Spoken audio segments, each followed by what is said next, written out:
Donc voilà, on va parler du coup de, comme je te disais, du changement d'algorithme de Facebook et en quoi ça peut impacter ton business. L'article de référence, tu as le lien directement dans la bio, tu peux cliquer dessus. C'est un article de août 8 et il date de je sais plus quand exactement, mais il y a 3-4 jours en fait. Tu vois, donc c'est vraiment récent. Donc qu'est-ce que nous dit cet article? Alors cet article nous dit en clair que voilà, depuis le 11 janvier, on va avoir, enfin Facebook met en place des nouveaux algorithmes pour le newsfeed.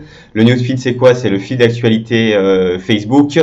Donc on va en clair, ça va changer complètement. Alors déjà, tu as dû peut-être voir si tu gères des pages Facebook ou la page Facebook de ton business que le trafic en organique est en train du coup de chuter. En fait, là Mark Zuckerberg fait ça. Pourquoi? Parce qu'il y a les personnes viennent de moins en moins sur Facebook en fait.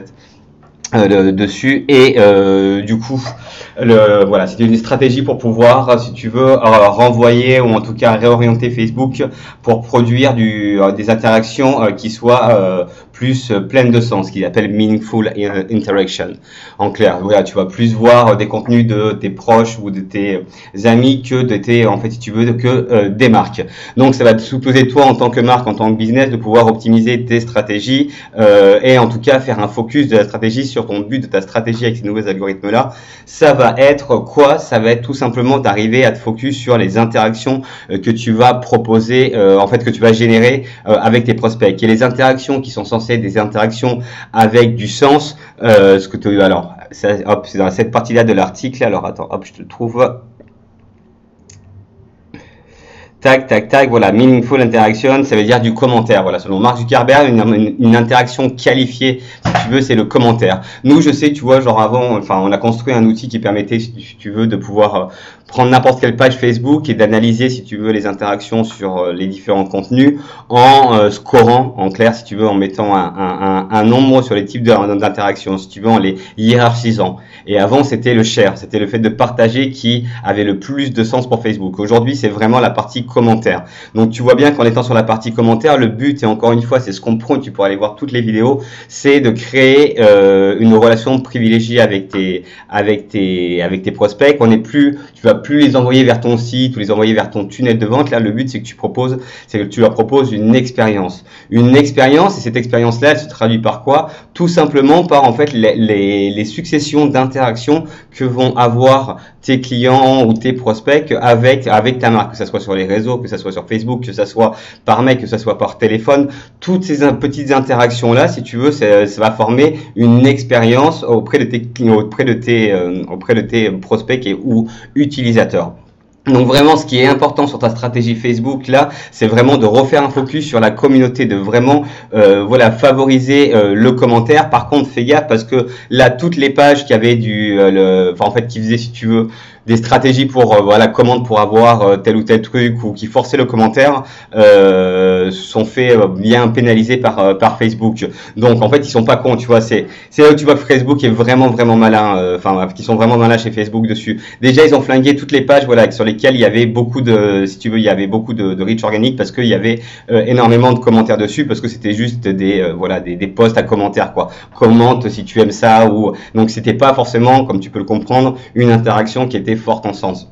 Donc flinguer ça de l'autre côté, changer les algorithmes, parce que là aujourd'hui ce que Facebook va faire avec ça, c'est que du coup, vu que toute la visibilité, toute la portée des posts des marques vont chuter, en tout cas en organique, forcément les marques vont devoir injecter de plus en plus sur la publicité, donc plus de revenus de la part de Facebook. Mais de notre côté et de notre côté, là ça va être galère, c'est que du coup on va être beaucoup plus en concurrence, et donc du coup on va acheter beaucoup plus cher les interactions qu'on va produire. Par contre, la bonne nouvelle par rapport à ça, c'est que si tu es malin, et c'est ce qu'on va voir dans les prochaines vidéos justement, si tu es malin, il y a moyen, si tu veux, de nous, ce qu'on a vu par exemple sur un projet de dropshipping ou sur un projet de e-commerce, tout le monde fait pour générer des ventes, va générer du trafic, configurer des campagnes sur Facebook pour générer du trafic sur son site avec un objectif de conversion. En fait, si tu veux, ils vont acheter, ils vont payer dès qu'ils vont avoir une conversion, un clic ou une conversion sur leur site. Donc, tu as un certain montant. Nous, en faisant des tests, on s'est rendu compte que si tu avais, ces tests-là, ils prennent en considération deux choses. Un, que tu aies une communauté qui soit qualifiée, ou une niche qui soit qualifiée, sur lesquelles tu as une stratégie de contenu qui soit pas orientée produit, mais en cas, si tu veux, qui apporte de la valeur. Donc ça fonctionne. Et deux, justement, c'est un bon dispositif qui te permet, si tu veux, de récolter un maximum de données sur ton site internet, sur tes mailing lists, sur les messages que tu envoies, sur les contenus sur lesquels les gens vont interagir, pour récupérer des informations sur tes prospects, pour que dans ton dispositif, tu puisses adresser un mail, un message envoyé vers telle ou telle page de vente, tes prospects ou tes clients en fonction de qui ils sont, en fonction de leur comportement. Si tu as ces deux éléments-là, nous on s'est rendu compte que du coup pour générer les ventes, c'était aussi simple que de sponsoriser un contenu si tu veux poster sur ta page uniquement en engagement. En clair, le but c'est que tu peux demander à Facebook qui rende visible le contenu que tu as posté déjà sur ta page auprès d'une certaine audience comportementale, en fait, d'une certaine audience qui correspond à certains comportements. Et en faisant ça et en ayant les bons outils derrière, si tu veux, les gens sont engagés à aller voir directement sur la page, cliquer par eux-mêmes sur le lien, mais pas directement sur le post. Donc du coup, on n'achetait pas le clic, ou ils commentaient. Et à partir de ce moment-là, on avait justement des bots qui prenaient le relais pour à l'intérieur des bots, en fonction du profil Facebook, renvoyer le bon lien. Et du coup, avec une seule campagne d'engagement, si tu veux, on faisait de l'acquisition sur la page, donc on gagnait des nouveaux pages, des nouveaux fans qualifiés. Deux, on créait de l'engagement, donc du coup la page était animée, donc on avait des bons scores dessus. 3, on générait du trafic qualifié du coup sur les différentes pages de vente. Et 4, on générait des ventes. C'est-à-dire qu'une campagne permettait de servir 4 objectifs. Mais encore une fois, parce que la stratégie qui soutient, si tu veux, tout ça, c'est une stratégie qui est orientée communautaire. C'est vraiment le truc hyper important. Donc pour nous, c'est génial parce que pour le coup, avant, on naviguait un petit peu à contre-courant, tu vois, en disant que la communauté, c'était plus important, qu'il fallait faire un focus avant de vendre, il fallait commencer à donner, qu'il fallait commencer à comprendre ou à penser comme ses clients, à profiler ses clients, à cibler sur du comportement et non pas sur de l'intérêt. Au final, là, le vent souffle complètement dans notre sens. Et là, pour le coup, par exemple, là, pour un petit exemple, là, on a une page qui est le shop du coiffeur, qui est un site en dropshipping sur lequel on n'a plus rien fait. Il y a plus de ventes. Enfin, si, il y a des ventes qui se créent généralement sur le site parce que, en fait, si tu veux, on a mis le projet en stand-by, donc plus rien, plus de campagne, plus rien. Et au niveau des stats, je vais te montrer là parce que c'est du coup assez impressionnant. Alors attends, hop. Au niveau des stats, donc tu vas voir cette semaine, donc on a vraiment rien fait, il n'y a pas de campagne, il n'y a rien. Et pareil sur les 400 coups, d'ailleurs tu vas voir, je vais te montrer deux trucs bien particuliers. Donc on va aller sur notre Business Manager là-dessus, et tu vas voir, on va caler sur ces 7 derniers jours-là, je vais te montrer les stats. Donc pas de community management ni rien. Donc les 7 derniers jours, tu vois, on a claqué 9,58 € en truc. Sur le shop du coiffeur, on a 67 pages like en people, en personnes atteintes. On a 83 857 personnes et 12 800 posts engagement, 12 800 interactions. Sans rien faire, sans poster de contenu, sans faire de campagne ni rien. Parce que la communauté, c'est quelque chose de vivant qui s'alimente tout seul. Donc là, sans rien faire dessus, on a déjà une page qui fonctionne parce qu'on l'a bien travaillé derrière. Donc on n'a pas besoin de fournir des efforts du coup en marketing pour pouvoir animer la page. Et là, il suffit qu'on repasse un post avec un produit pour relancer le shop. Idem sur les 400 coups sur lesquels on a essayé de construire une communauté. Tu vois là pour 9 €, pour 9,58 €, là c'est ces 7 derniers jours, on a touché 3558 personnes, 575 pages engagement. Mais ce qui est intéressant de voir, c'est du coup combien on a généré de chiffre d'affaires sur ça. Donc 9 €. Donc voilà, là on est sur Agile, c'est notre CRM qu'on utilise là pour traquer juste le truc sur les 400 coups dessus. Donc là, si je paramètre et que je regarde, voilà, cette semaine, donc c'est pas les 7 derniers jours, c'est cette semaine. Donc si je regarde les 7 derniers jours, hop, un petit peu lente toujours dû à la connexion d'internet du Mexique. Donc ça c'est Agile, on fera des vidéos dessus. Agile c'est génial, on a configuré nous en CRM vraiment sur mesure là. Donc tu vois, voilà, alors, sur les 10 balles qu'on a mis en campagne, on a 1580 € générés. Sur les 1580 €, en clair, t'enlèves là sur cette semaine là, allez, 180 €, ça fait 1400 € de bénéfices. Donc on a injecté dans la machine 9 €, il en est sorti 1400 €. Et par contre, tu vas voir que on peut même aller beaucoup plus loin. En fait, si tu veux, si je regarde combien on a claqué sur les 30 derniers jours, voilà. Les 30 derniers jours là, bon, sachant que décembre c'était vraiment un petit peu mou dessus. Bah voilà, bah les 30 derniers jours, tu vois toujours 9,58 €. Par contre, si je regarde sur mon Agile, là je parle juste d'un business, hein. Dessus, si je regarde, hop, les 30 derniers jours.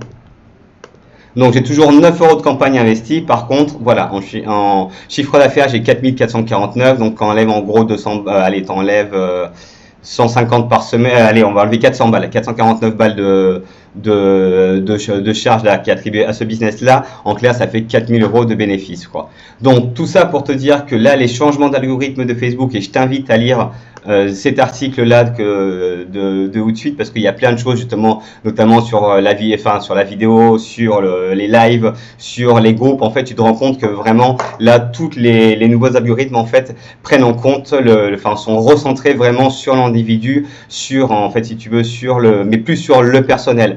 Donc c'est là où tu vas pouvoir exploiter. C'est une super bonne opportunité d'exploiter par exemple des stratégies pour transformer tes prospects en vendeurs. Ça, on a fait une vidéo sur YouTube, tu pourras aller voir dessus, parce que ça veut dire que si sur Facebook maintenant tes prospects et tes clients voient de moins en moins ta marque et plus en plus les contenus des profils, c'est une super bonne opportunité pour toi pour justement développer une stratégie autour d'influenceurs, autour d'ambassadeurs sur lesquels tu vas mettre en place. Il y a des moyens et des stratégies pour les mettre en place que nous on a mis en place de notre côté aussi, pour si tu veux les transformer vraiment en clients, pour en fait si tu veux les fidéliser. Et quelle est la personne qui est le mieux placée pour vendre tes produits qu'un de tes prospects ou un de tes clients. Et surtout que, imagine-toi, c'est que tu peux transformer tous tes prospects en vendeurs, et en fait si tu veux avoir une armée de vendeurs qui soit hyper qualifiés, parce que justement ce sont tes clients, ce sont tes prospects, donc ils vont parler avec leurs mots, ils vont parler avec un langage qui va être du coup plus lisible, et ça sans justement toi que ça te coûte rien, parce que du coup tu vas leur offrir une promotion ou une réduction à la limite de tes produits, quoi. Il y a voilà un système de gamification comme on a intégré nous chez les 400 coups. Enfin bref, il y a plein de choses qui vont se passer sur Facebook dessus. On va en parler voilà point par point dans les prochaines vidéos, mais pense bien que là toutes les stratégies que tu as mises en place, il faut que tu les revoies, ou en tout cas il faut que tu les repenses au prisme des nouveaux algorithmes de Facebook, au prisme de tout ce qui se passe. Et ça, on va finir sur ce point-là. Pense, en tout cas nous, c'est ce qui est hyper important chez nous, chez les 400 coups, dans une logique de growth hacking, dans une logique de développement de business innovant, c'est d'être dans une posture permanente de remise en question, d'innovation. Et par innover, hein, encore une fois, hein, c'est quelque chose de hyper simple, c'est juste changer, ou en tout cas, oui, changer ta manière de penser et ta manière de faire. Voilà, je te retrouve pour d'autres vidéos sur le growth hacking, sur en tout cas l'innovation digitale, et je te dis donc à plus vite moi, à plus tard. Salut!